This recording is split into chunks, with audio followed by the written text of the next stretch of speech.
She was Hollywood's ultimate blonde bombshell, a meticulously designed star who understood the mechanics of fame and wielded them with precision.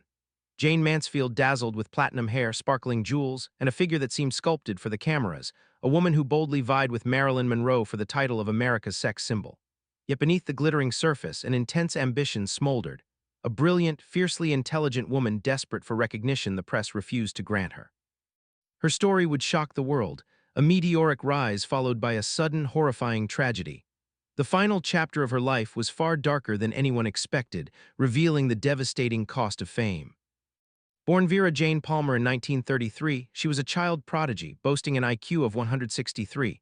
The early loss of her father left her determined to secure her place in the world, driving her toward success with relentless focus. She studied drama, mastered 5 languages, and played multiple instruments, yet Hollywood had its own rules. Brains alone wouldn't make her a star, visibility did. Jane understood this and carefully constructed her public persona, trading depth for spectacle, exaggerating her curves and her glamour until she became impossible to ignore. This conscious choice, to embrace the caricature, set the stage for a life constantly at odds with her true self. By the mid-1950s, Jane had become a sensation. Her roles in films like The Girl Can't Help It earned her a Golden Globe and cemented her reputation as a screen siren. But her rivalry with Marilyn Monroe was relentless and unyielding. 20th Century Fox, recognizing the similarities between the two stars, encouraged competition, and Jane leaned fully into the theater of publicity.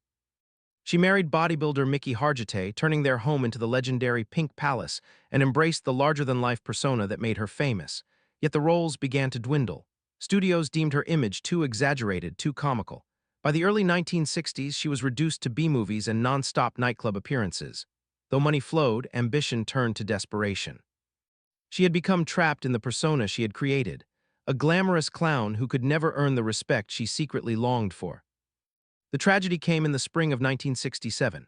Burdened by debt, enduring a third divorce, and fighting to maintain relevance, Jane was touring relentlessly, performing wherever she could. Exhaustion took its toll, and she increasingly relied on alcohol and pills. On June 29, 1967, after a performance in Biloxi, Mississippi, Jane, her lawyer Sam Brody, and her 3 children set out on a frantic overnight drive to New Orleans. None of them could know this journey would be her last. Around 2:30 a.m., their car collided with the back of a slow-moving tractor-trailer on U.S. Route 90. The accident was catastrophic. Jane, Brody, and the driver were killed instantly, while her 3 young children, including a little Mariska Hargitay, survived miraculously in the back seat. The gruesome rumors that Jane had been decapitated were later disproven, but the image lingered in public memory.